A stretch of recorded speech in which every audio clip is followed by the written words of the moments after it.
Just under 1,500 years ago, something terrifying happened to the world's climate. Something nobody could understand. The sun began to go dark.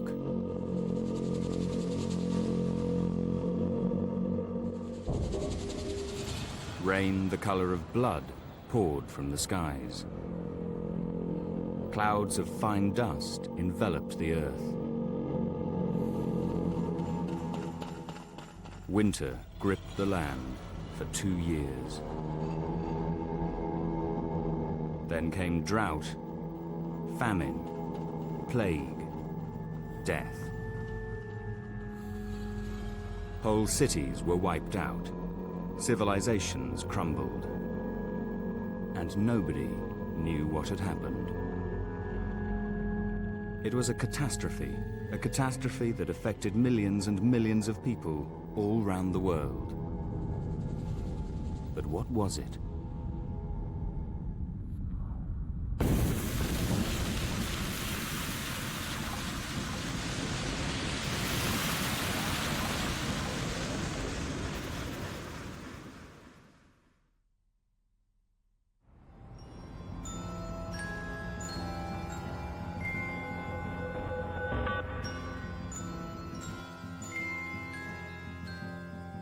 The mid-6th century catastrophe was the most important date in the history of the past 2,000 years. It really did lay the foundations of the world we live in today. For 5 years, in the attic of his unassuming suburban home, David Keyes, a writer on history and archaeology, has immersed himself in a worldwide investigation. He's consulted over 80 experts on drought, famine, floods, cosmic and ecological disasters, epidemics and ancient wars. He's scoured the annals and chronicles of the 6th and 7th centuries AD from all over the world. His book tells the story of a catastrophic climatic event buried in the heart of the Dark Ages, which Keyes believes totally altered the course of history.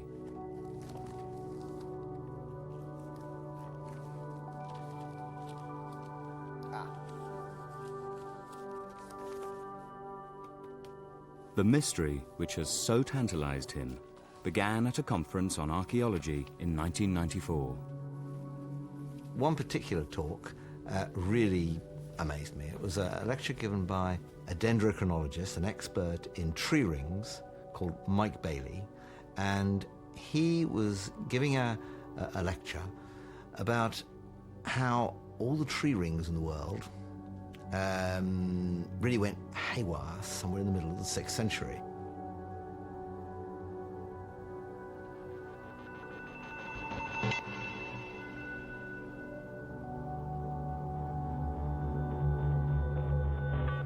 "30 years ago, when he was a physics student, Professor Mike Bailey of Queen's University in Belfast pioneered a revolutionary idea in a totally different field to his own. He devised a computer system which would put trees to scientific use. He had realized that trees had the potential to become the silent witnesses of the world's changing weather, going back thousands of years. Every year, trees put on a new layer of growth within the bark. These layers show up as rings.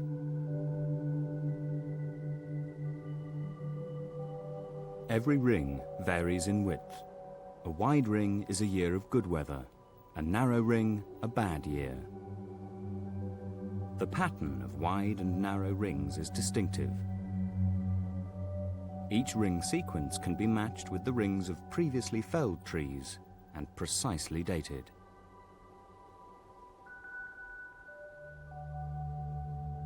The computer program which matches the patterns of the rings was Mike Bailey's invention, and it's now used by laboratories all over the world. Over the last 30 years in Northern Europe, a variety of people, a variety of laboratories have set out and worked back from known felling dates, taking you back through long ring records of living trees and then overlapping to patterns from historic buildings, for example, fitting together these sort of long ring patterns going back hundreds and eventually thousands of years. It's by painstakingly analysing and overlapping the patterns of older and older trees that a complete, unbroken record of tree ring widths is built up. So you've got this sample with its very clear character change just here. When we processed another sample from the same building, we could see that it came originally from the same parent tree, and you could extend the pattern back from the first sample right back through to the beginning of this sample. Many, many samples have to be analysed by Mike Bailey's computer program to get the average width for every year. It took 14 years to build up the complete data just for Irish oaks. This tree record is now telling Irish scientists what the weather was like every single year for the last 7,500 years. If you think about that, that's an astonishing position to be in. We can interrogate for any calendar year in the last thousands of years what trees thought of their growth conditions over a big geographical area. And that information simply didn't exist before. But what we're interested in is, why did this tree go narrow at this point and narrow again at this point? What is the environmental information which is actually stored in the patterns?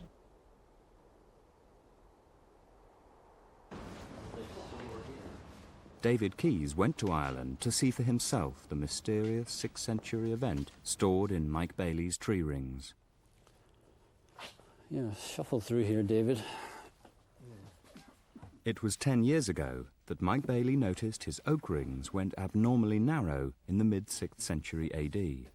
Signs that something very powerful was stopping the trees growing. 539, 540, 41, 42, extremely narrow. Bailey then told Keyes of similar evidence from Europe, particularly from a colleague in Finland. He sees a really abrupt drop in 536, a bit of a recovery in 537 and 38, and then it drops dramatically into 542. So you're beginning to see a pattern. And that pattern wasn't just confined to Ireland and Finland. By contacting other labs, David Keyes found that wherever you looked in the world, in the mid-6th century, trees were having a terrible time. Foxtail pine rings from the Sierra Nevada mountains in California showed that 535, 536 and 541 were 3 of the 4 worst years in the past 2 millennia. In Chile, Fitzroy trees record the greatest summer growth drop of the past 1,600 years. In Siberia, a 20-year decline in tree growth in the 530s and 540s was the most serious in the past 1,900 years. So why were the trees not growing? Was it dark, cold, natural pollution, or drought? For Mike Bailey, the answer lay in a microscopic examination of a 536 AD oak ring. Cells normally seen in winter were showing up in summer too. A colleague in Germany sent me this photograph of one of his German oaks. The tree puts on a line of these large spring vessels, and it then puts on fine-celled wood during the summer and goes dormant, and then it does again the next year. So each year's growth is from the beginning of one line of vessels to the beginning of the next. And in this year, the year 536, the vessels are enormously small, and they're also distributed right through the summer. So it's widely reckoned that this phenomenon is due to frost damage. The implication from this kind of worldwide evidence was that the weather was extremely cold for long periods in the mid-6th century. Mike Bailey also had archaeological evidence from Ireland which backs this up.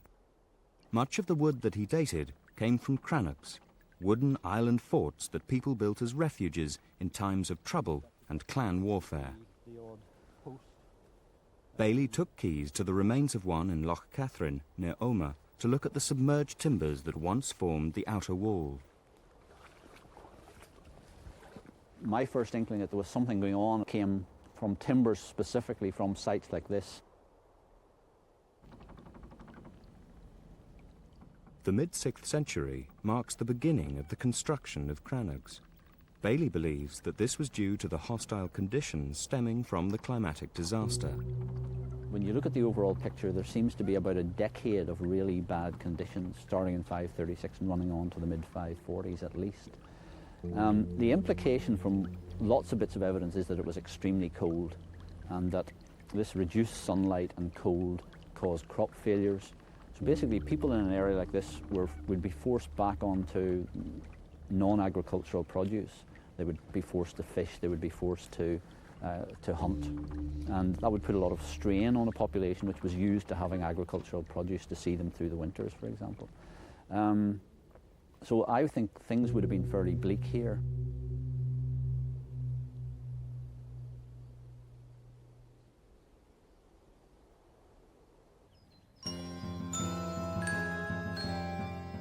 Keyes was now hooked, not just by the tree ring evidence that it was cold, but also by the fact that people seemed to be suffering too. His next step was to see whether there were any written accounts from the time of the climate falling apart.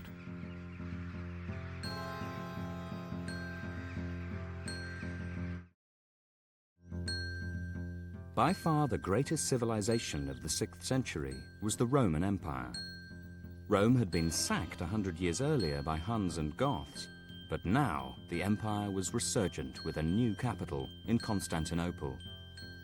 Once again, it was the center of Mediterranean culture. By contacting classical scholars, Keyes unearthed many highly significant Roman accounts of bizarre weather. One eyewitness, a Syrian bishop, John of Ephesus, describes the extraordinary events during the years 535 and 536 AD. There was a sign from the sun, the like of which had never been seen or reported before. The sun became dark, and its darkness lasted for 18 months. Each day it shone for about 4 hours, and still this light was only a feeble shadow. Everyone declared that the sun would never recover its full light again.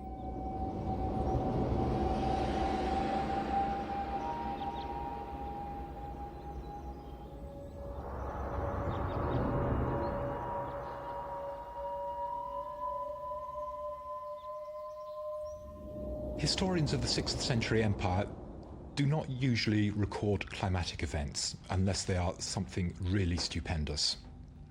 A natural event like a comet will get mentioned. Now, in the 530s, the fact that John mentions a 2-year dimming of the sun indicates that it was significant. John, writing in Constantinople, mentions it. Cassiodorus, writing in Italy, he too refers to a dimming of the sun. We have had a spring without mildness and a summer without heat. The months, which should have been maturing the crops, have been chilled by north winds. Rain is denied, and the reaper fears new frosts.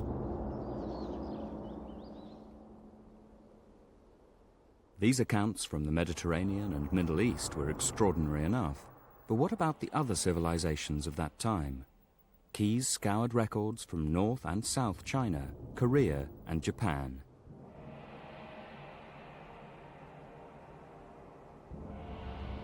And as it turned out, there were, out of, say, well over 30 sources, there were around a dozen which actually refer directly to the darkened sun event or to its consequences, to its immediate climatic consequences.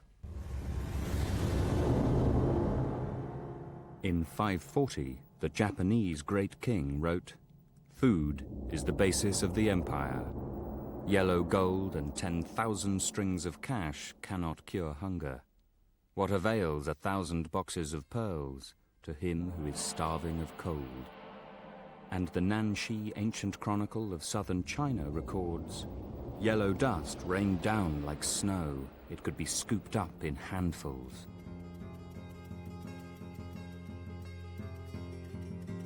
As the research continued, I began to realize more and more that this disaster had really enveloped the entire world, that it just wasn't just a few places, but it was virtually everywhere. The only question was, what was causing it? There seemed in my mind only three possible answers to that. Either an asteroid, or a comet, or a volcano.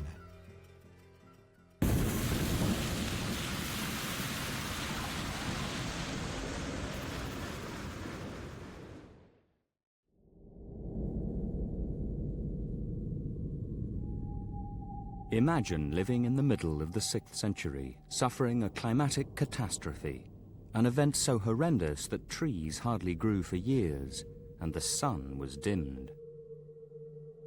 Whatever it was, it would have taken thousands of cubic miles of dust to be hurled into the atmosphere to cause this permanent winter.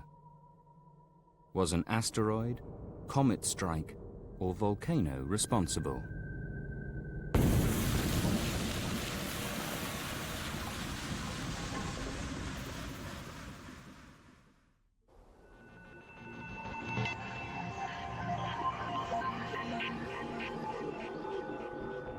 At Los Alamos, the birthplace of the atomic bomb, scientists have been studying all the possible atmospheric consequences of nuclear strikes and cosmic collisions.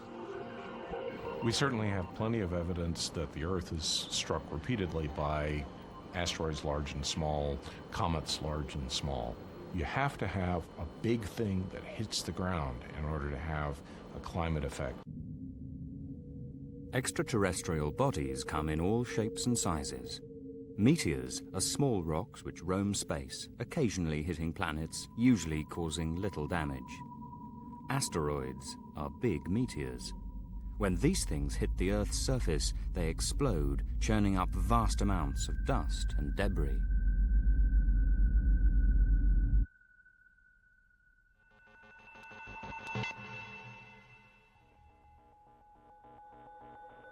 David Keyes asked an astrophysicist to calculate how big an impact would have been needed to generate a climatic catastrophe lasting at least a decade. And so what we can say is that the total number of particles in the atmosphere, because this is 1, then rho is around 1 over kappa L. To cause a major climatic catastrophe that would last decades, we would need an impact by a rather large asteroid, say 4 kilometers across. It would take an even bigger comet to create the same effect. A comet consists mainly of gas and ice. This gives them their distinctive tail as they move across the sky. Because they're less dense, Alan Fitzsimmons has calculated that it would take a 6-kilometer wide comet to affect our climate. Such a crash would have a spectacular effect on our planet.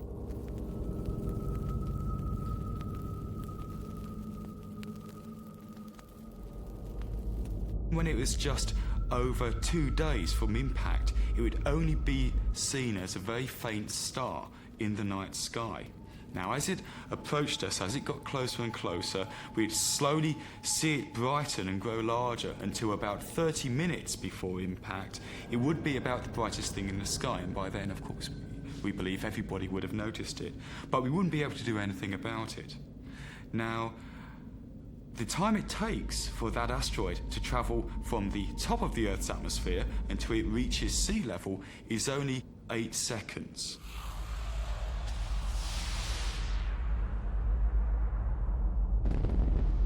So we'd see this brilliant fireball, all the time, of course, making no sound because it's travelling about 20 times the speed of sound.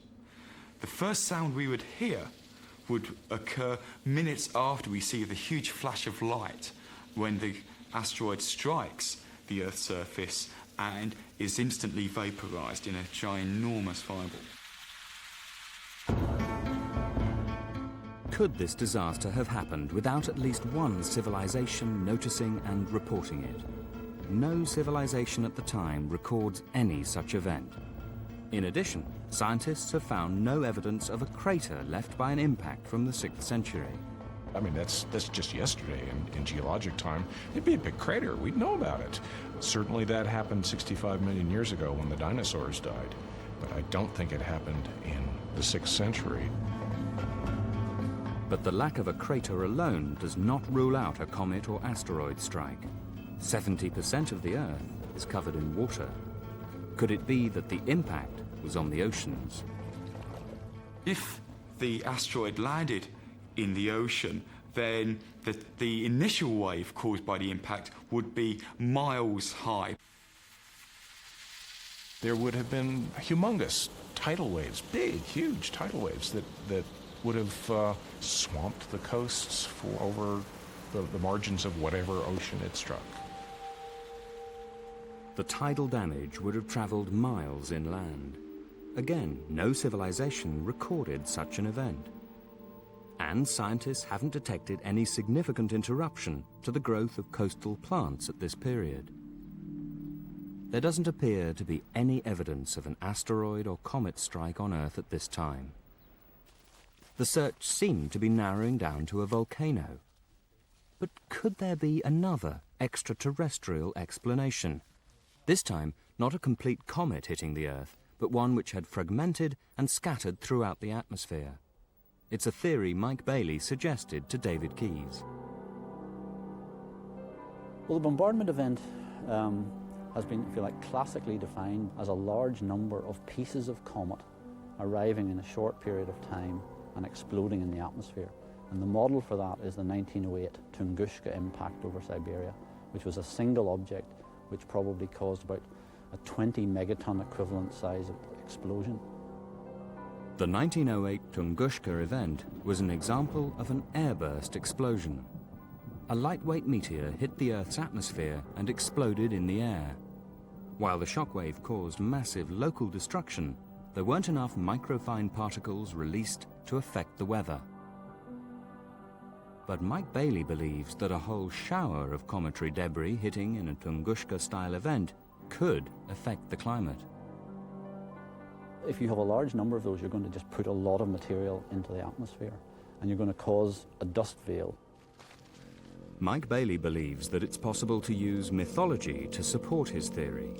He's analysed the life and death of one of the most famous legends of all time and reached an intriguing conclusion. 6th century Britain was supposedly the time of King Arthur. All the many later legends tell that Arthur lived in the west of Britain and that as he grew old, his kingdom was reduced to a wasteland. Curiously, the legends give the date of Arthur's death as 539 or 542 AD, right in the middle of the climatic catastrophe. The legends also tell of terrible blows which rained down from the skies onto Arthur's people. Mike Bailey thinks that Arthur's death could therefore be a symbol of something that really did happen, devastation by a comet as it shattered and crashed into Earth. Then you look at the mythology.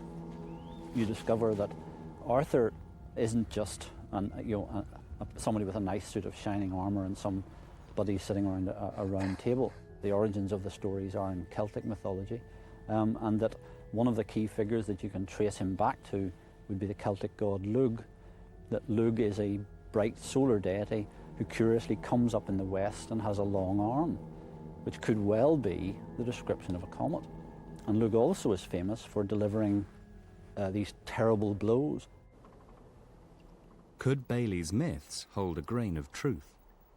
By a process of elimination, it now seemed to come down to a clear choice: cometary bombardment or a volcano. But which? David Keyes discovered that there was one hostile area of the Earth which could just hold the final clue: the polar ice caps.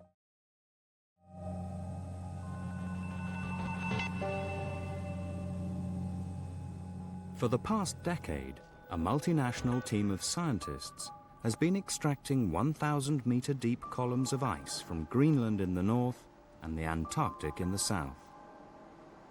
In the same way trees put on a new ring of growth each season, the polar ice caps put on a fresh layer of snow. And in each layer is a record of what was in our atmosphere.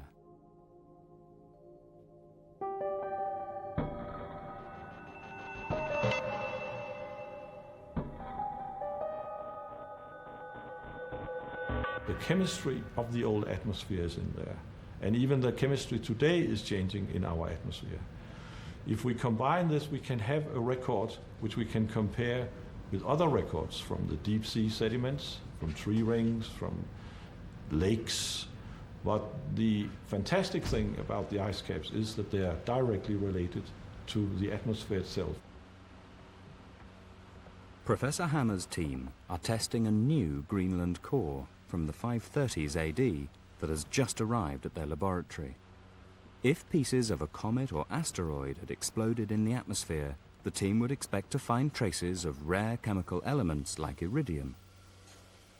If there had been a massive volcanic eruption, they would expect to find an excess of sulfuric acid, the telltale signature of a volcano.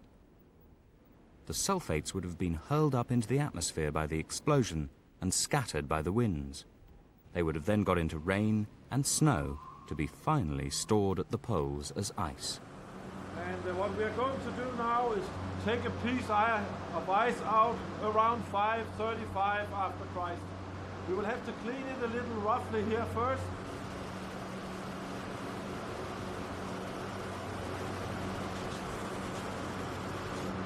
We will now bring it into this setup here,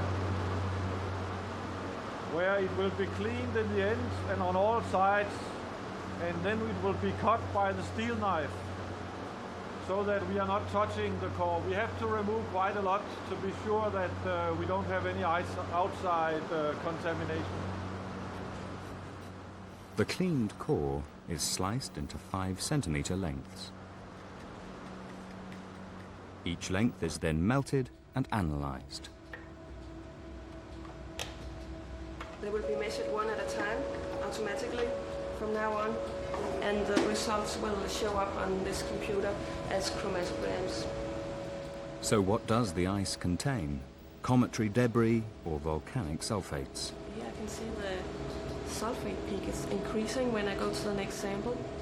That must be come from sulfuric acid in the atmosphere, and that's an indication that there's been a volcanic eruption.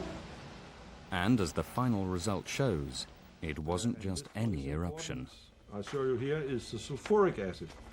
And actually, these huge amount of sulfate here, lasting several years, and clearly higher than anything else in this part of the record, corresponds exactly to this around 535. So there's no doubt it's a major eruption. The evidence from Greenland seemed conclusive. Lots of sulfates and no cometary debris. But for the eruption to have had worldwide consequences, more was needed. If you want a climatic, important, major eruption, it must show up with a large signal in both hemispheres. That is, you must see it in Antarctic ice cores and you must see it in Greenland. At the moment, information from the Antarctic ice core is less precise, but from their existing data, Professor Hammer's team already know that there is a volcanic signal in the Antarctic too. We have a volcanic signal which lasts several years. We have from an Antarctic core similar evidence as in Greenland, but not as good, not as well dated, but indicating that this volcanic eruption could have taken place. The data from both the North and South poles is the same. A huge sulfur spike around the mid-6th century. That strongly suggests volcanic ash caused the global climate damage seen in tree rings.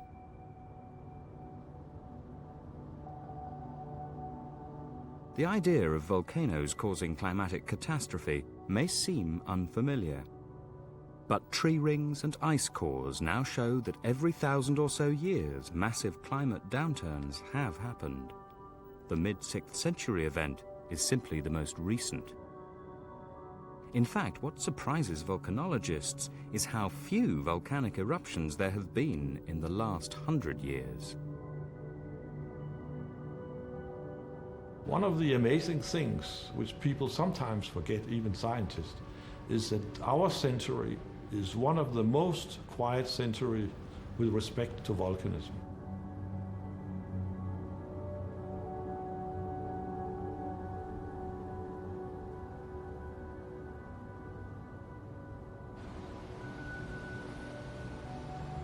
If you go back in time, in 19th century, in 17th century, 18th century, there's a lot of volcanoes. They come in lumps, say 20, 30 years, a lot of them. They even overlap in the stratosphere, mixing up. And it's not speculation, but people do think that Turner's paintings with his sunsets, it was not the taste of the artist to make them so red as they were, but they were actually painted in a time when the real sunset looked like that.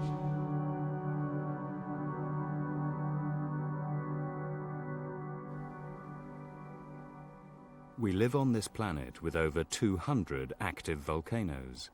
They may have been quiet recently, but a really massive eruption can turn the climate upside down. To create a dust veil that spreads all round the world, the eruption has to happen near the equator, as only equatorial winds can spread dust over both hemispheres. But there are over 90 equatorial volcanoes. Could David Keyes discover which one caused the mayhem of the 6th century?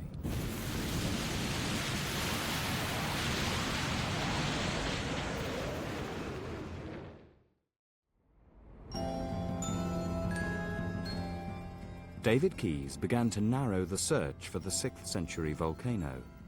He knew that the highest concentration by far of large tropical volcanoes lies in an arc straddling Southeast Asia, from India through Sumatra, Java, the Philippines, and Japan. First, he turned to the greatest civilization near this area, which was then producing written records: China. I, in great excitement, started looking to see whether there was any trace of anything happening in 535. And in fact, in February 535, there's a record of a loud bang, a huge thunderous sound coming from the southwest.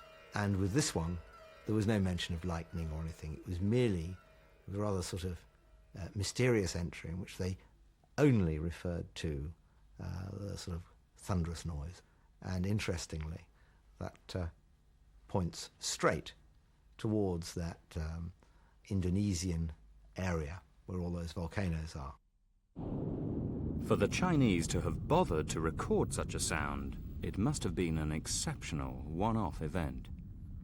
But could the sound of a volcanic eruption have travelled the 3,000 miles from Indonesia to China? To help locate the volcano, Keyes asked experts at Los Alamos Laboratory in New Mexico to explain the physics of long-range sound travel. We know that near the volcano, the sudden explosive eruption provides a shock wave in the near field, and that propagates out, going out to thousands of miles. But as it propagates out, you lose the high frequencies, the shock, very sudden, sharp reports of the volcanoes, and all you're left with are the low frequencies that we measure in what we call infrasound, which is generally below 10 cycles per second.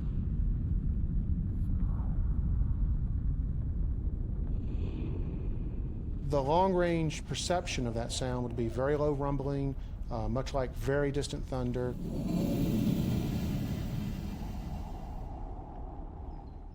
The Los Alamos experts had said it was possible. Now, could Keyes find any written evidence from Indonesia?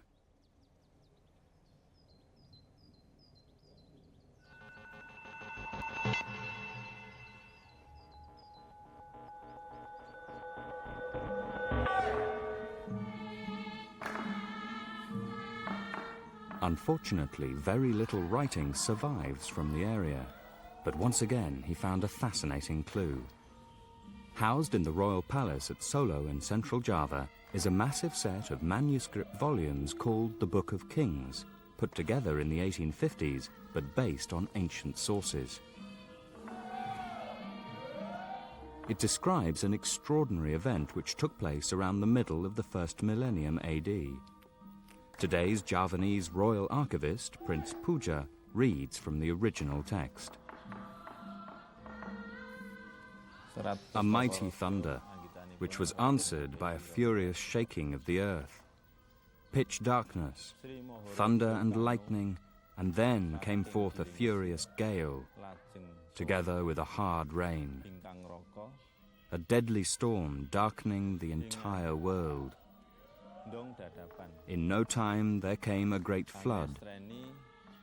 When the water subsided, it could be seen that the island of Java had been split in two, thus creating the island of Sumatra.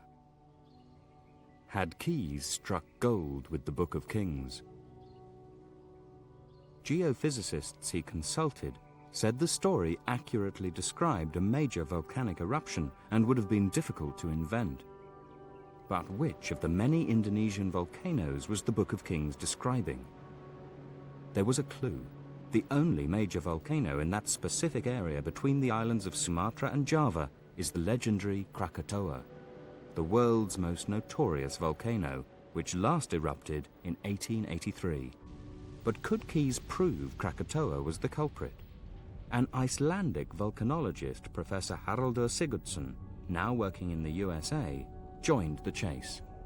He had visited the volcano many times and already knew that Krakatoa contained an ancient mystery, an eruption long ago far bigger than anything recorded in modern times. About 5 years ago, when we were doing research on the 1883 volcanic eruption of Krakatoa, we discovered this deposit of a major eruption, and so we became very interested in this deposit. But at the time, we didn't have the time and resources to study it in detail. So what we really want to do is ideally find charcoal within this layer or charcoal immediately above and immediately below it in order to give us a date of the event.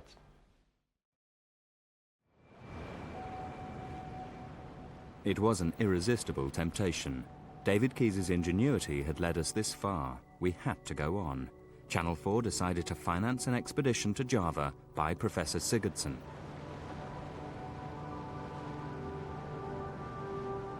His goal, to test Keyes's theory by dating Krakatoa's major eruption.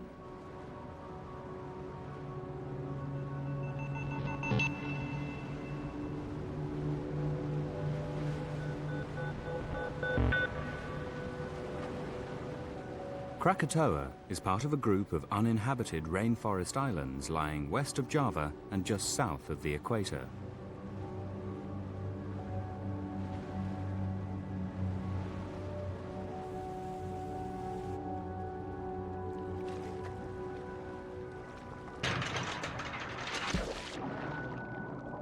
It's also the scene of the most famous volcanic eruption of recent times. In 1883, Krakatoa blew itself apart, killing 36,000 people on the mainland. The first stop for Professor Sigurdsson and his team will be the island of Anak Krakatoa, meaning child of Krakatoa. Anak has formed entirely since the eruption of 1883 and grown up into a 1,000-foot-high volcanic island.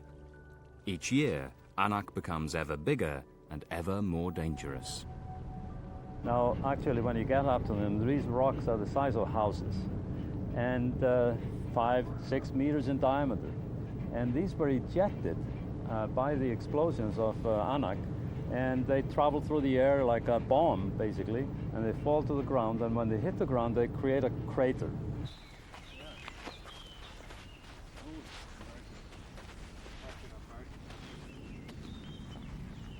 Well, this is about as big as they come.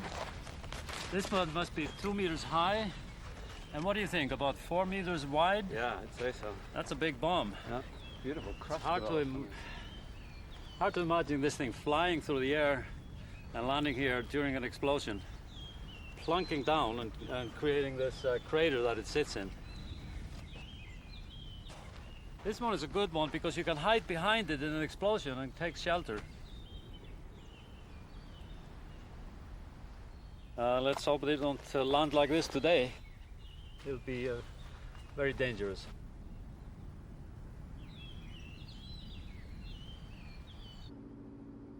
Anak Krakatoa is a noisy and quarrelsome child.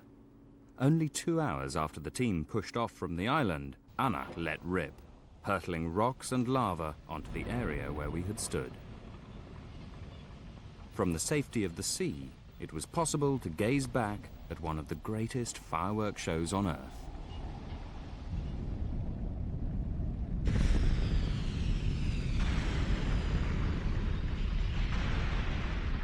This activity is just part of a cycle that's been going on for hundreds of thousands of years. Krakatoa grows up out of the sea. Every little eruption adds more and more rock to the island. Eventually, it gets so large, it blows itself apart. This time, Anak continued its barrage throughout the night, on into the heat and dust of the next tropical morning.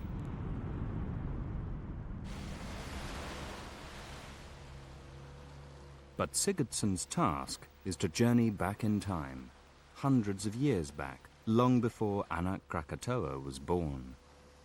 For decades, scientists have thought that Krakatoa contains a centuries-old secret. Illustrations from a 1920s book show a possible pattern. First, there was ancient Krakatoa, which exploded, possibly around 535, leaving islands behind which eventually, with occasional minor eruptions, grew back to the Krakatoa of 1883. This in turn blew up, leaving the Krakatoa Islands of today. Sigurdsson's last survey of the islands seems to confirm this.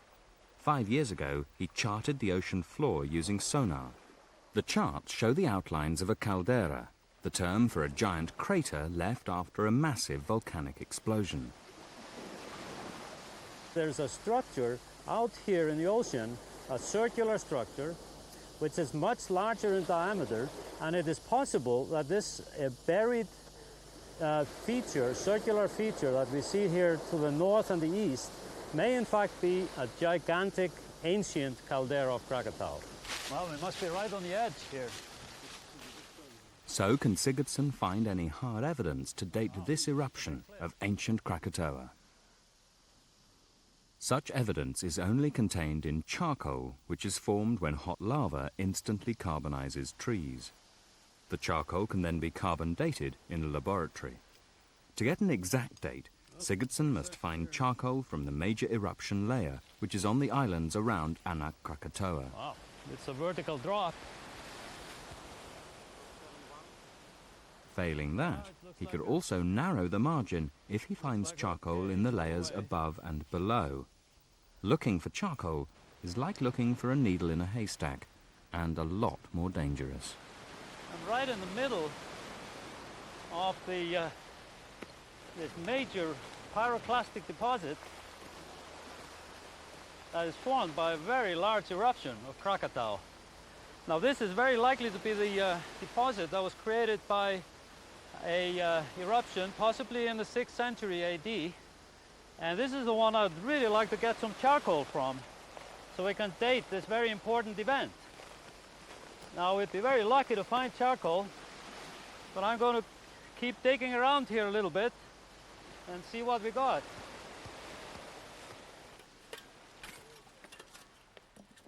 The material in the layers of Krakatoa spans hundreds of thousands of years.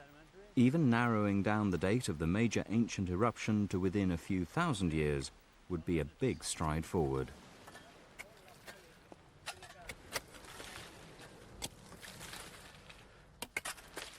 Often it's extremely difficult to find charcoal. You might think that there would be a lot of burnt wood or carbonized trees here because it's a tropical environment.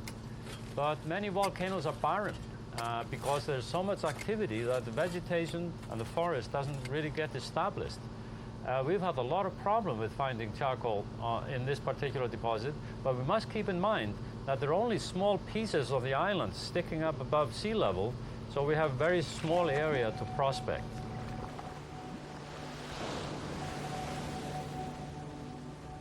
During the fortnight he was in Krakatoa, Professor Sigurdsson was only able to find 10 charcoal samples.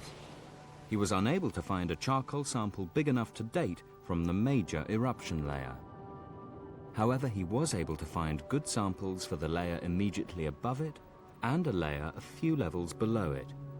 It will now be possible to see whether 535 falls between those dates. If it does not, David Keyes's theory will fall.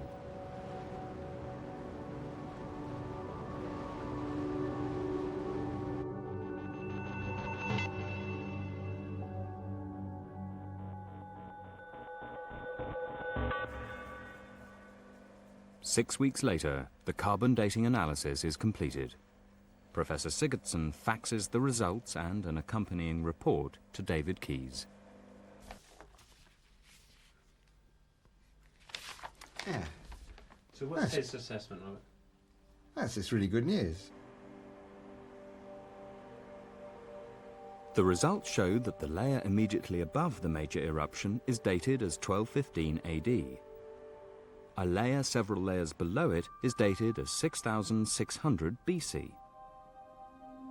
Well, if we look at this in detail over here, then we have this picture. We have 1215 AD right on top here in this deposit. Then we have the major eruption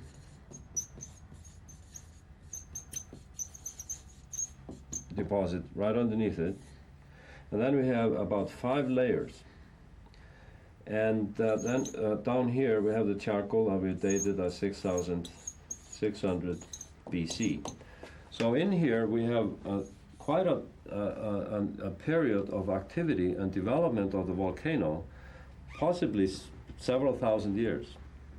And that leads us to think that the event is much closer to 1215 AD as opposed to 6600. That span still covers the 535 AD event, so it doesn't rule it out at all. In fact, I think as a result of this, we are focusing more and more in on that time frame. He thinks that the lead period, the lead option, if you like, for when the major eruption that we're talking about took place was the first millennium AD. So although technically it can be anything between 6600 BC and 1300 AD, all the other pieces of evidence that he's got suggest that it's actually, we can narrow that down to the period, let's say, 0 to 1000. Now, 535 is marvellously right in the middle of that window. So I think that it's looking good. David Keyes's 5 years of detective work suggest that there is overwhelming evidence of a massive volcanic eruption around 535 AD in the tropics. Krakatoa is now the most likely culprit. The volcano that did go up in 535 AD would have produced a dust cloud that enveloped the world. It would have been one of the most dangerous spectacles ever seen.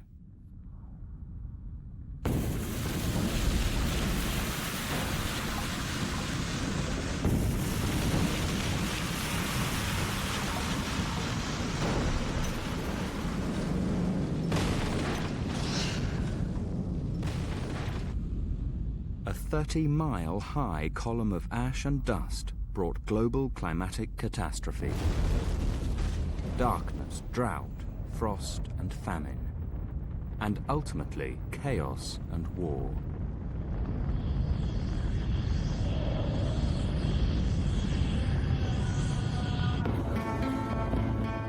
It was a natural catastrophe that would change the course of human history.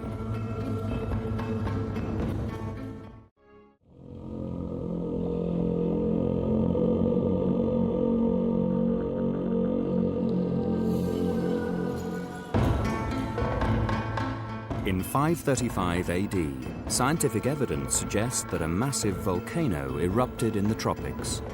It threw up so much ash that it turned summer to winter. Crops failed for years. Drought and famine gripped the land. Millions died.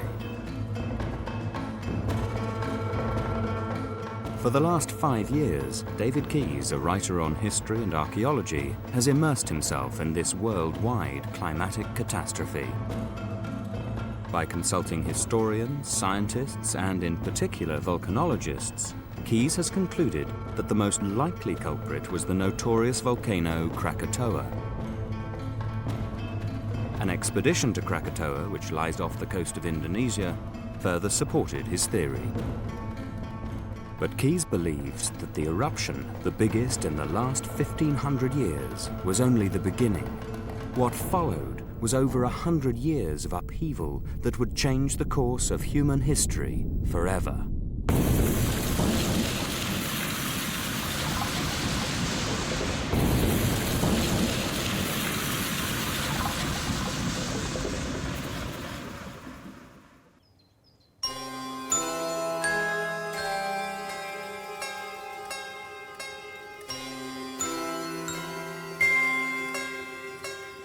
So what would the volcanic eruption of 1,500 years ago have been like? The amount of power generated by this eruption would have been equivalent to around 2,000 million Hiroshima-sized nuclear bombs.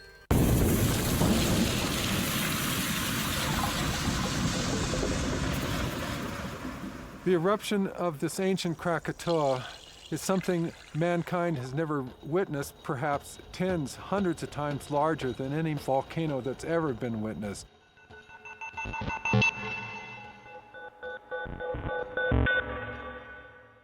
David Keyes asked volcanologist Dr. Ken Willets, an expert on Krakatoa, to feed all the available data about 6th century climate change into a supercomputer to simulate how the explosion began to unfold. I will start the simulation and will show several phases of the eruption. Willets has located the eruption in the Sunda Straits between Java and Sumatra.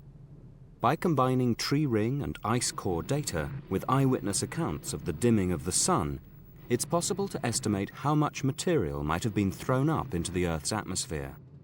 With that figure, it's possible to calculate the scale and power of the explosion and associated after effects. Using Willets' model, we have reconstructed the Krakatoa 535 AD Big Bang.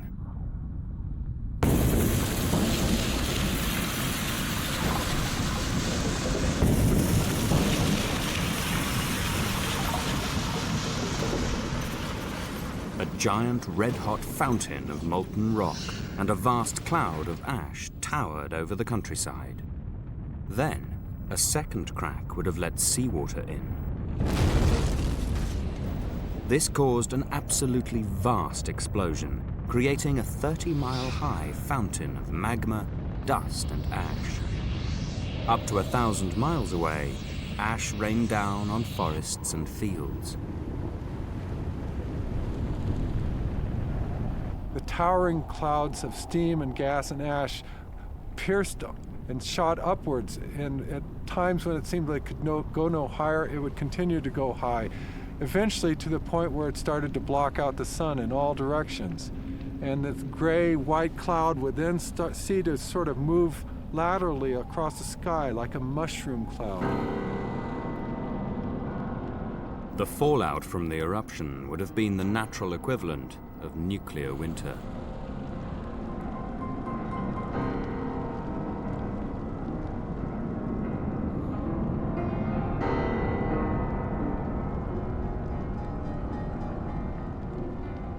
So how did Krakatoa affect the world?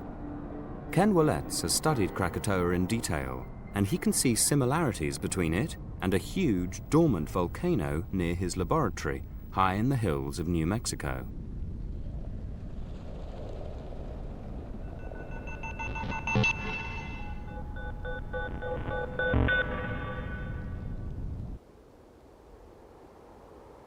The 15-mile-wide volcanic crater, or caldera, at Valle Grande, New Mexico, last exploded 1 million years ago. Ash from here landed as far away as Louisiana.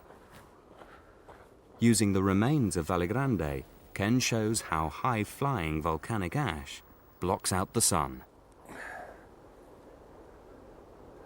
This is ultrafine volcanic ash formed by Phreatoplinian eruption, similar to what we think happened in the 6th century at Krakatoa. It's so fine that even just a baby's breath of air will keep it suspended by minute turbulence. It will never fall to the earth as long as the air is moving, which of course it always does high up in the atmosphere. In 535 AD, similar microscopic particles of ash and sulfur dioxide from Krakatoa would have shrouded the whole sky, turning it endlessly grey. Temperatures dropped. Without the full strength of the sun to heat the oceans, less water would have evaporated, and the atmosphere became drier and drier. As a result, there would have been progressively less rainfall. As a result, there were droughts and famines. Very often at the end of major droughts, you do get massive floods, and that seems to have been what occurred. But what fascinated David Keyes most was not the climatic catastrophe itself, but the possible effects on human civilization.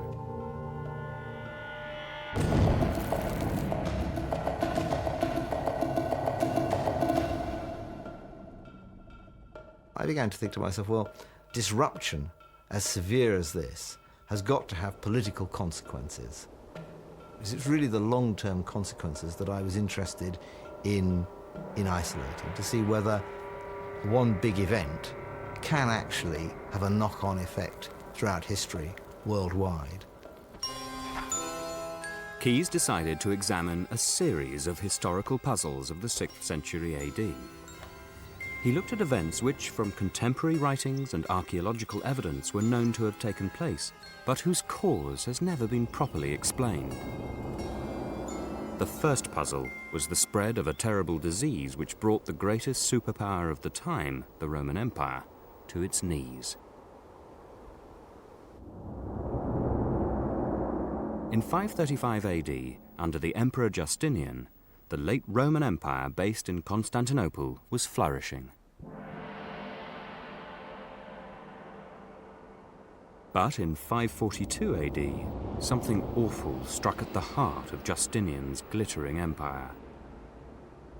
The horrors were described by a contemporary writer, a monk called Evagrius. With some people, it began in the head, made the eyes bloody and the face swollen, descended to the throat, and then removed them from mankind. With others, there was a flowing of the bowels.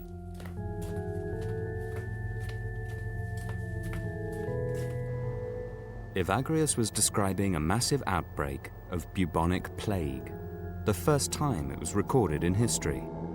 But how could the plague have anything to do with the climatic catastrophe unleashed 7 years before?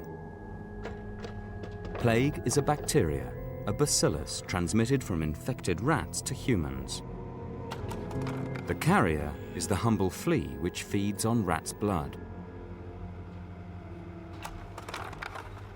This is a flea which has had a blood meal and has no plague organisms in its gut, and you can see that stomach's quite full and everything's fine.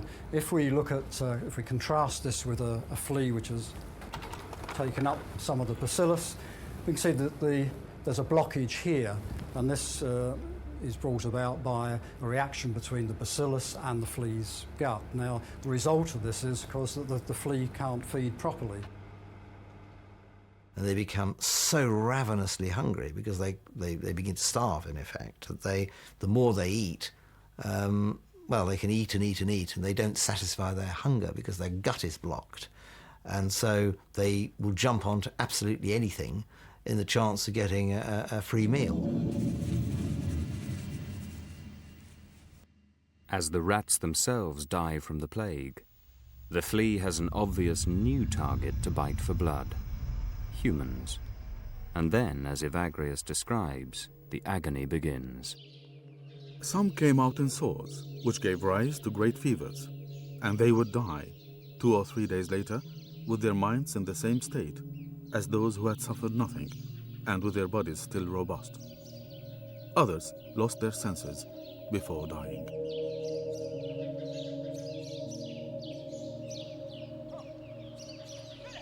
What Keyes found out is that scientists now know that outbreaks of plague are strongly related to changes in climate. The sort of changes that followed 535, in particular cooling, could have had a huge impact on the spread of the disease. Temperature directly affects how the plague bacteria form in the flea's gut. Well, plague epidemics are temperature related. What happens is that in the gut of the flea, the fibrin clot only forms at temperatures below 25 degrees centigrade. Above 25 degrees centigrade, the clot doesn't form, and any bacillus is simply passed out of the flea with the feces.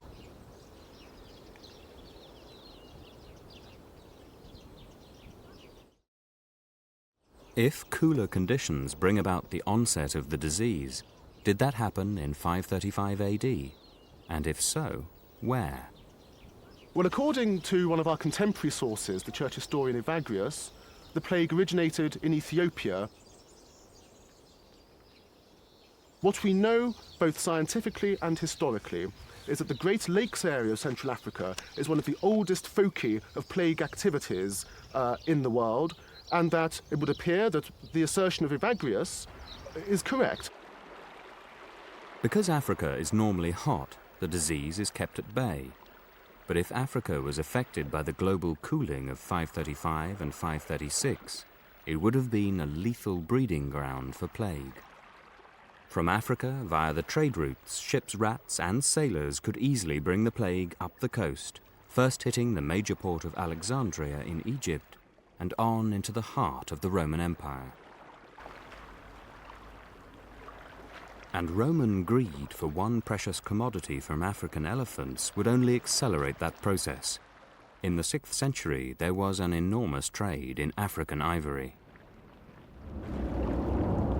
Hundreds of tons of ivory are being brought into the empire every year and being processed for luxury furniture, for luxury objects which important magistrates would give out as gifts, processed for diplomatic gifts that the empire could then use to impress his neighbours further to the north and further to the west, people who would never have seen an elephant in their lives. And it was essentially the European and Mediterranean greed for ivory that brought the roof in. Only 7 years after the climatic catastrophe in 542 AD, on the back of the ivory trade, the plague surged into Constantinople. Its impact was devastating. They had to dispose of over 10,000 bodies a day, week after week after week, throwing them into the sea off special boats, sticking them in the towers of the city wall, filling up cisterns, digging up orchards. Soldiers were forced to dig mass graves in which to cast the bodies of those who had died. The impression is one of chaos and pandemonium. Constantinople, Europe's biggest city, stank for month after month after month. One contemporary writer recorded that when the number of dead reached 250,000, city officials simply stopped counting. As people left the stricken city, they took the plague to towns, villages and farms throughout the empire. Untold millions died.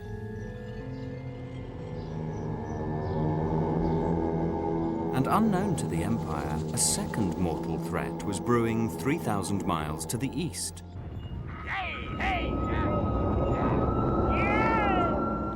The climatic catastrophe was also having an extraordinary effect on an extraordinary people. They too would play their part in the decline of the Roman Empire. And the simple reason for this new threat was the difference between the digestive systems of horses and cows.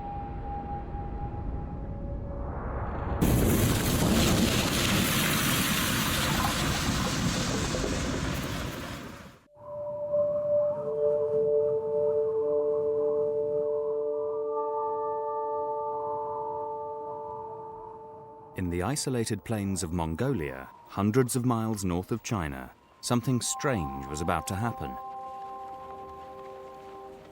Before 535 AD, the overlords of the region were a tribe of violent barbarian horsemen, the Avars. Chinese writers recorded their uncivilized way of life.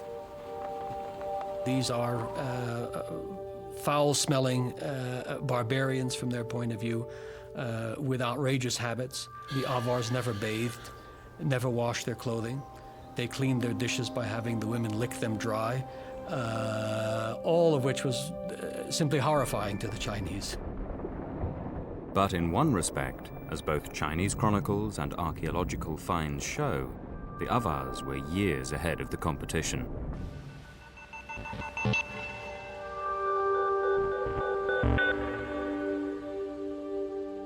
Finds from archaeological digs all over Avar territories suggest that they were the most advanced horsemen in the world. Their style of riding, saddles and mouthbits are still in use by Hungarian plainsmen today, and many believe that the Avars almost certainly invented the stirrup. It was this large concentration of horses that gave them a military edge, the latest in the military technology of that era.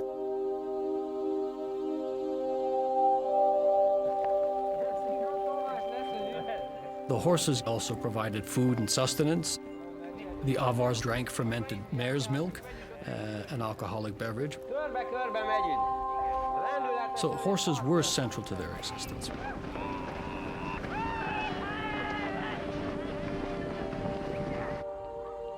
But then, in 535 and 536, the years of the catastrophe, Chinese records and tree ring evidence from Siberia suggest that the Mongolian steppe was crippled by cold and dry conditions. The knock-on effect would have been long-term, lasting decades.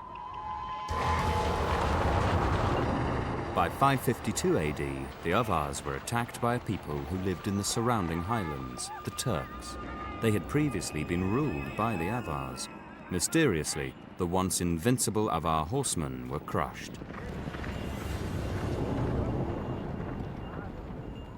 Up until now, the cause of this sudden reversal of power has never been explained. But then David Keyes had an idea.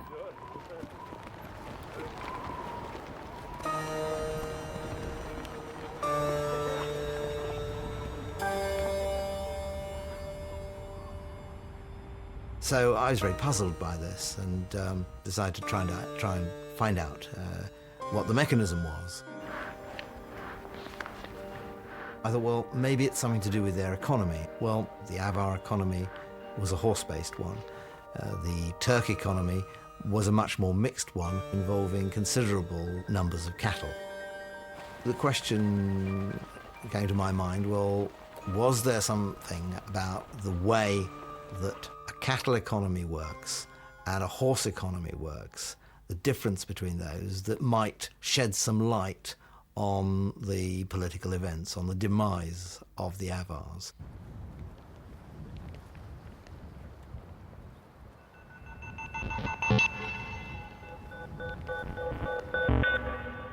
Keyes contacted John Milne at Macaulay Land Use Centre in Aberdeen. Milne has made a detailed study of how different animals feed and survive. Yes, these horses here are actually Highland ponies, but in terms of the sort of size, they're very similar to what I believe the Avar horses would have been like. They're quite similar to some of the, at least in terms of size, in terms of the Mongolian and Kazakh horses that you see now. Milne had done intriguing research into the difference between horse dung and cow dung. Here you can see some horse dung, and you can see that it's very fibrous, which demonstrates, and it's made up of fairly large pieces of fibre, which demonstrates that this has not been well digested by the horse. Now, if you compared some cattle feces, you would see that it was much more finely ground up and, in fact, much better digested than horse manure.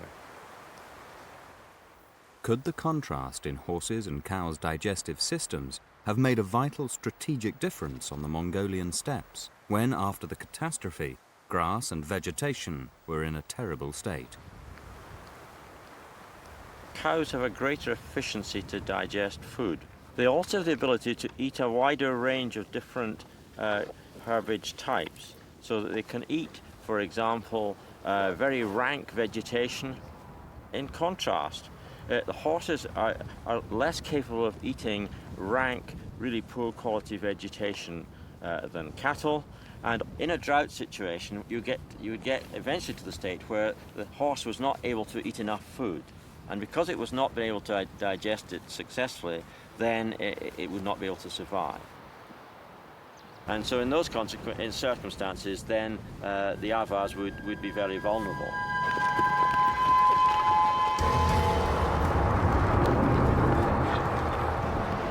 I was absolutely amazed when I found that, in fact, it was merely the differences between a cow's and a horse's stomach design that had probably had such a major effect on subsequent history. Chinese chronicles record how in the defeat by the once subject Turks, thousands of Avars were slaughtered or enslaved. Their leader committed suicide. Most of the surviving Avars began a 4,000-mile trek westwards. Their journey, triggered according to David Keyes by the catastrophe, was about to have a huge effect on history.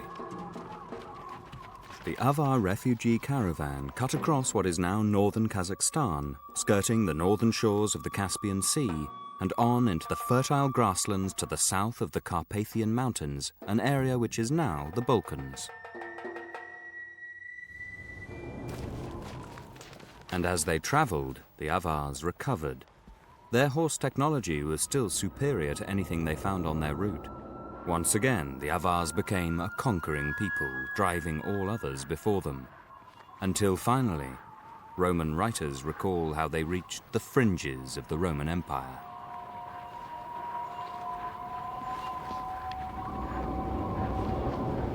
They arrive in the late 550s as refugees. Within a decade, their ruthless horsemanship, ruthless military ability has come to dominate all the tribes, all the groups of Slavs, Huns, Germans living north of the Danube on the empire's frontiers.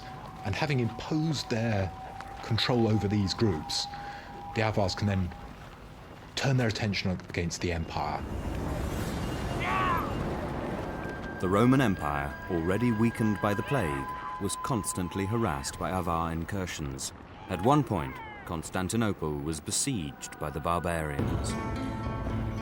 Rather than take over, the Avars opted for blackmail and extracted vast amounts of gold from the empire in return for not fighting. Some of it can be seen today in museums. Much of it is still believed to lie buried in the plains of Hungary. It's reckoned that over 50 years, the Avars netted in today's terms £7 billion worth of gold from the Roman Empire.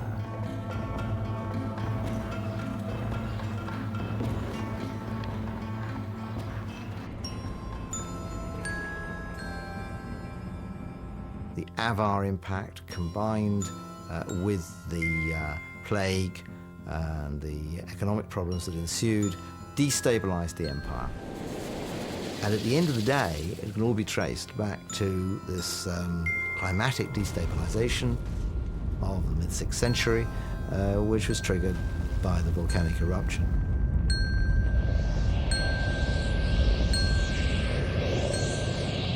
David Keyes believed a pattern was emerging which showed huge political consequences stemming from the catastrophe. He had already found evidence of the catastrophe's effects throughout Europe and the East. Now he turned to the Americas, where he found another extraordinary coincidence of timing and another historical puzzle where a great city had been destroyed, but no one had ever known why.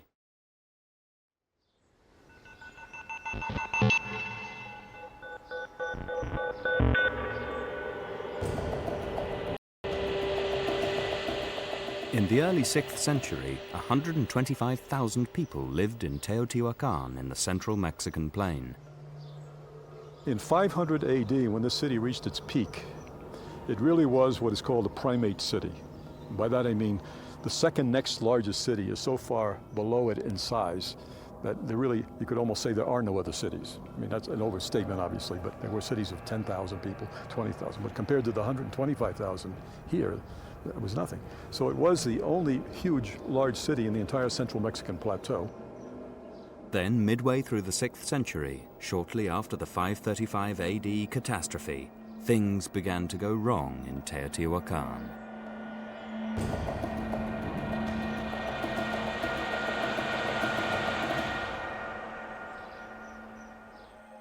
For the past 20 years, Rebecca Story has been painstakingly studying skeletons of people who lived in one of the city's suburbs called Cahinga.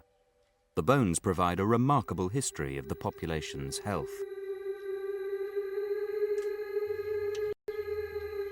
Well, the Cahinga population has adults. It also has quite a few children and an awful lot of babies. Rebecca Story began to notice that in Teotihuacan's later period, the population, in particular the babies, suffered a severe decline in health. These kinds of infections that show up on the bone are long-lasting bacterial infections, and they're very common on the children. Now, babies shouldn't have infections like this. Normally, they should be born with relatively good immunological protection from their parents, their mother. But in the case of Cahinga, we find lots of babies with already infectious reactions indicating that the health of the mothers was so poor that the children are getting sick as well.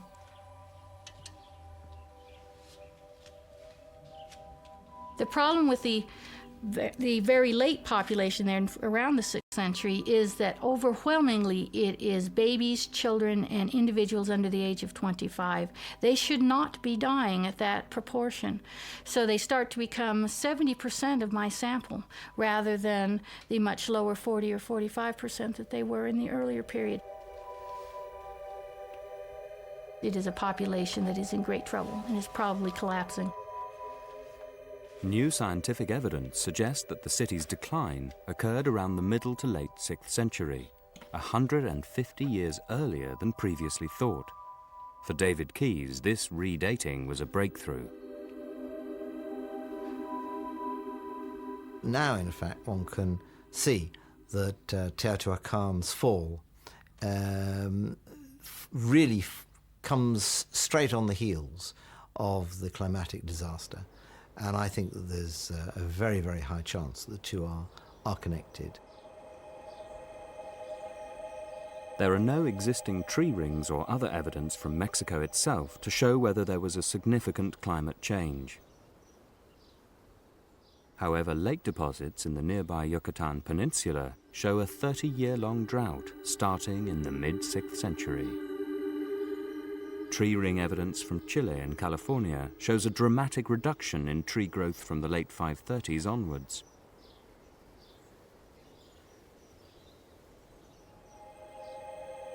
And a study of river levels in Colombia shows that the mid to late 6th century was the driest period in the last 3,000 years. The evidence throughout the Americas, combined with Rebecca Story's findings of malnutrition, suggests that Teotihuacan was gripped by a long-lasting drought, a drought which, according to David Keyes' theory, was directly linked to the climatic catastrophe and had a devastating effect on the city's supply of food.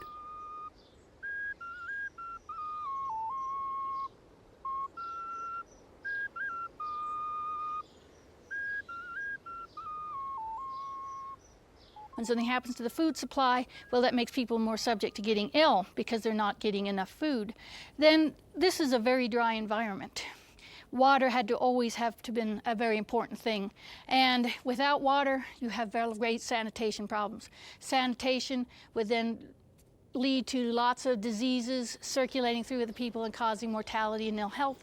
And that affects the productivity of a city. A city's not productive when its people are sick. And that becomes one of the things that then say, well, no, we don't want to go to Teotihuacan anymore because it's not a good place to be. According to the latest research, Teotihuacan was finally destroyed when the people rose up against their leader, smashing their palaces and setting light to the city's biggest temple.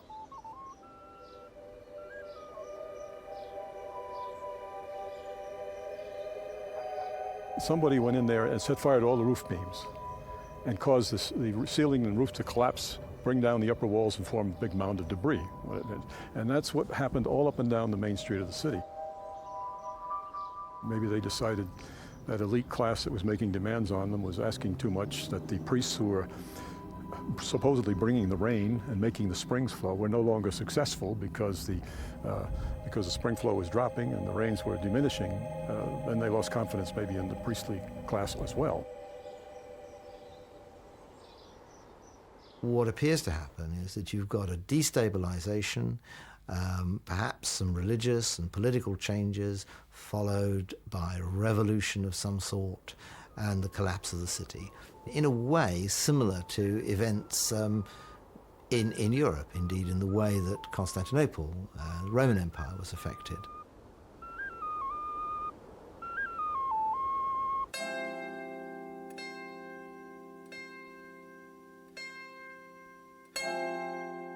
(535) disturbs the status quo and allows history to reform itself all over the world. It really is the interface between the ancient world and the world we live in today. In central Mexico, it took 300 years for a new civilization to establish itself. Throughout the 6th century, a similar story was unfolding all over the planet. Ancient civilizations crumbling, others just beginning. And according to David Keyes, one example of an emerging nation was England itself.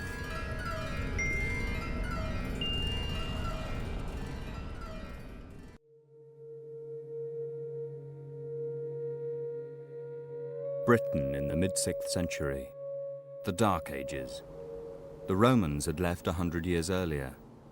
In the west of the island, native British tribes, the Celts, fought to stem the tide of Anglo-Saxon invasion from northern Europe. According to legend, it was the time of the death of King Arthur. His country turned into a wasteland.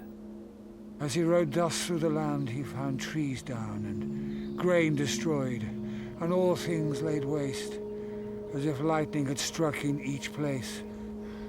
He found half the people in the villages dead.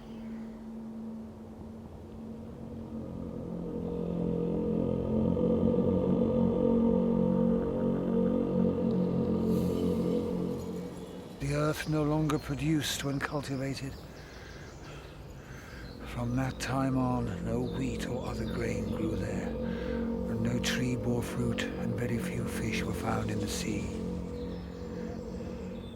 For this reason, the two kingdoms were called the Wasteland. But could the wasteland of legend be a distant memory of a climatic catastrophe that really did hit the native British as a result of 535?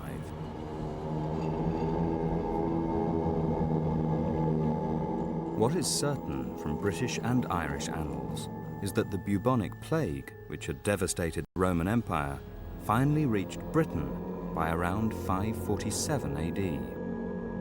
It entered mainly through ports on the Cornish coast, from which the British still traded with the Roman Empire. This was a significant event in the history of Western Britain and Ireland. Certainly, as one goes through the annals, one can find many references to plagues. One of them is referred to as the mortalitas magna, the great mortality. Another one is the mortalitas prima, the first plague like this. This does suggest something special. They'd never experienced the plague before. It was a completely new horror that they knew nothing about. They wouldn't have understood even what was happening. Suddenly people began to develop these terrible pustules underneath their armpits, in their groins, and they would have died in the most terrible agony. According to Keyes, the plague changed the political shape of Britain. At this time, Britain was divided in two. In the west lived the native Celtic Britons. The east was occupied by invaders from Europe, the Angles and Saxons. East and west had very little contact with each other. The Celtic Britons traded with the Roman world.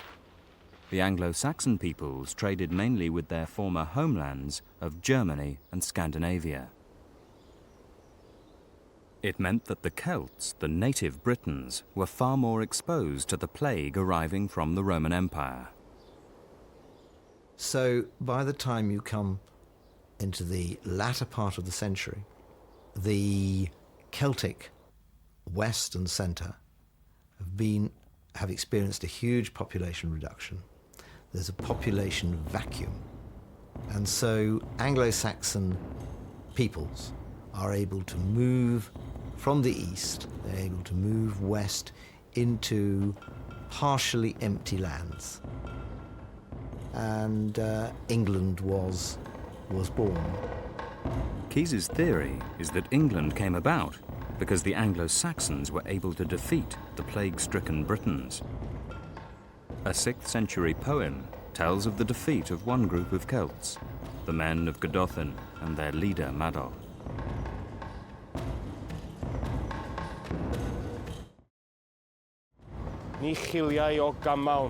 He did not retreat from battle until blood flowed. Like rushes, he cut down men who did not flee.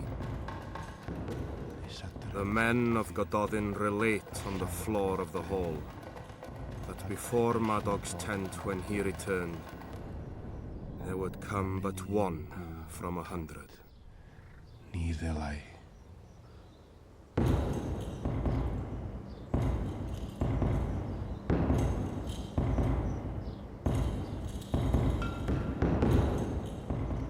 One can see 535 as a watershed, where you see the forces coming into play which create such countries as England, Spain, France, Japan, the United China. Now came the final and boldest turn in his theory. Could it be that the catastrophe was linked not just to the emergence of new nations, but also to the birth of a new world religion, Islam?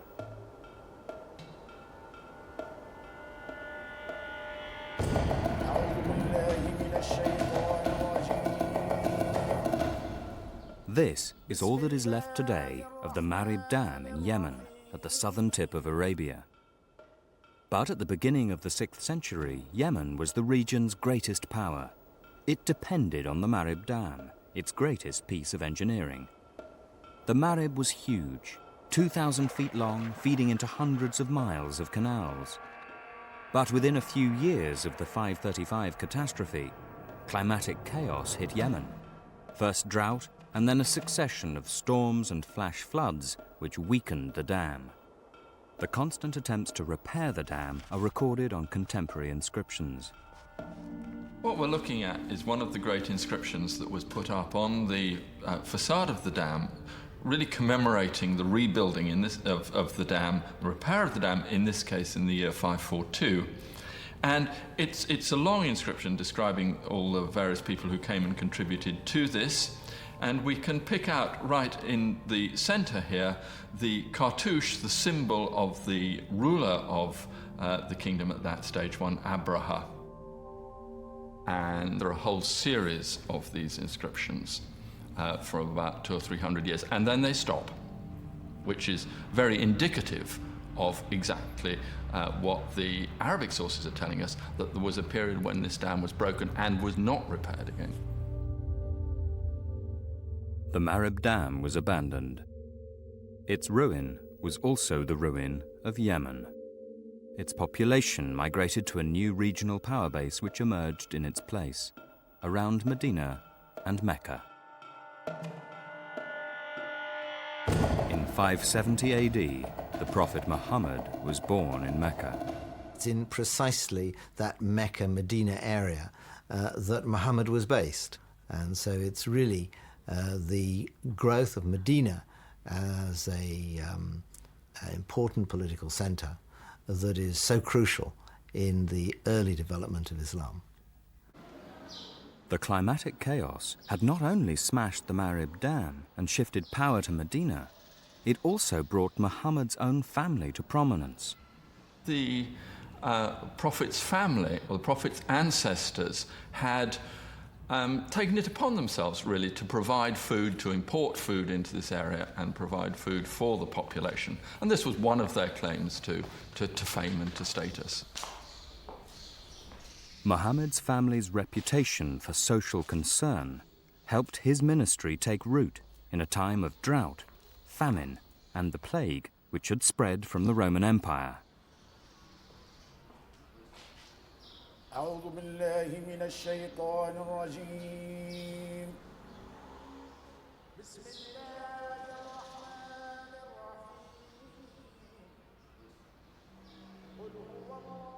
I think Muhammad's message was attractive because this was a period of upheaval and disturbance.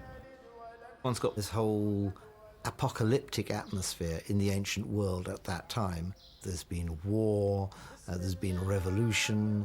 The Roman Empire, which had really dominated the political scene for, 800 years, appeared to be tottering. There is a lot of apocalyptic literature from this period. There are a lot of people saying, this is terrible, the world's coming to an end, how do we interpret these disasters, what are they a sign of, and so on. The political certainties of the world were collapsing around everybody's ears. Nobody seemed sure of the future. It was a very, very unsettled time to live. All these things can be traced back to an extent to the climatic chaos caused by the eruption of 535, and they all feed into the early evolution of Islam.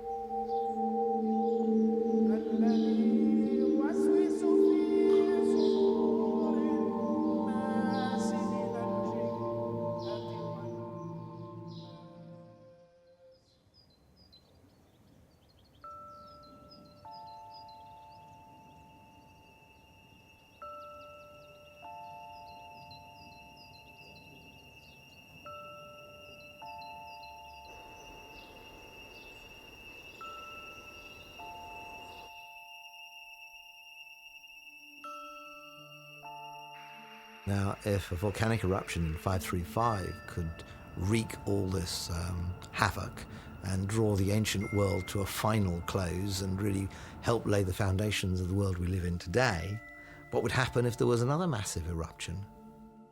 This is not fantasy or wild speculation. While nothing may happen in the next 100 years, there are a handful of underground volcanic monsters whose arrival date is long overdue. The granddaddy of them all is believed to be Yellowstone caldera in Wyoming.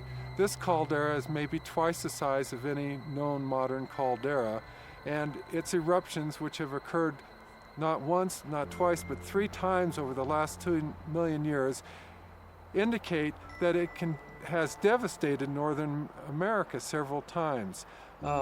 Besides Long Valley caldera, there's a caldera in California which is also heating up. The ground is shaking there. There's been die-off of the forest by noxious gases, carbon dioxide coming out of the earth.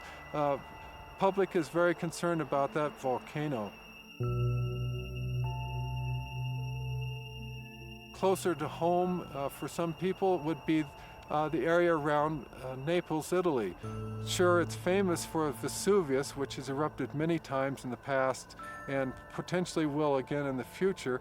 There's also a caldera just on the north side of Naples, underlying a metropolitan area of Campi Flegrei and Pozzuoli, where thousands of people live and have lived for a long time. The last eruption in the Campi Flegrei complex was in 1538. At that time, 3,000 people were killed by the immediate explosion. Now, 400,000 people live within the same area. The whole complex is still active and capable of major eruptions. That would be a total disaster for Italy, a major disaster for Europe, and would no doubt have worldwide climatic repercussions, which would have huge implications for agriculture, huge implications from a disease point of view worldwide, and would no doubt have the effect of destabilizing all sorts of potentially unstable countries all over the world. It would change our climate. It would produce change in the pattern of wet and dry cycles for vast portions of the Earth. We're familiar with the El Nino and La Nina effects. This would be even a much greater perturbation, perhaps lowering the temperature of the global average temperature several degrees or more. The biggest effect for people anywhere is that it's going to disrupt the food supply.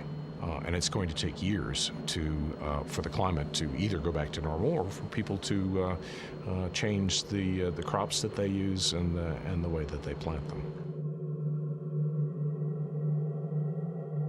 There may not be food to import from other countries because they'll need it every bit as much or more than we will.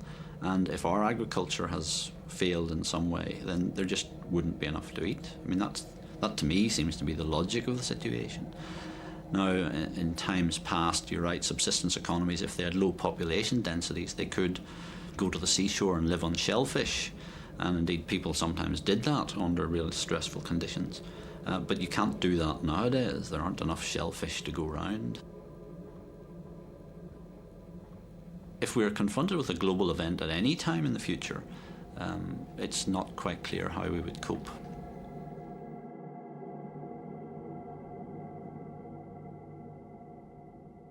The whole infrastructure of civilization will collapse around us due to the huge environmental catastrophe that would happen because of the failing of crop production, the darkening of the skies. Communications would be taken out, satellite communication.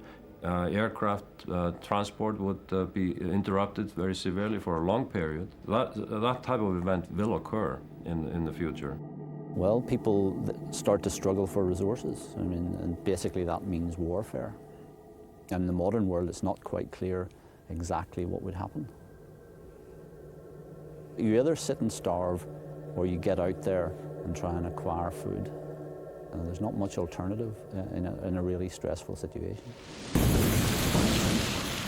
One of the big lessons from 535, I think, is that we're not talking about a big bang and then the world changes.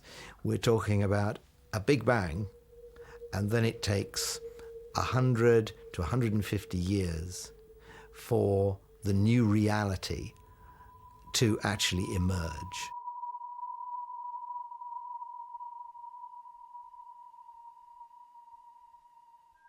What will happen in the future, of course, one doesn't know. But I think that historians, economists, politicians should really pay rather more attention, perhaps, to the ability of natural forces to change history than they do at the moment.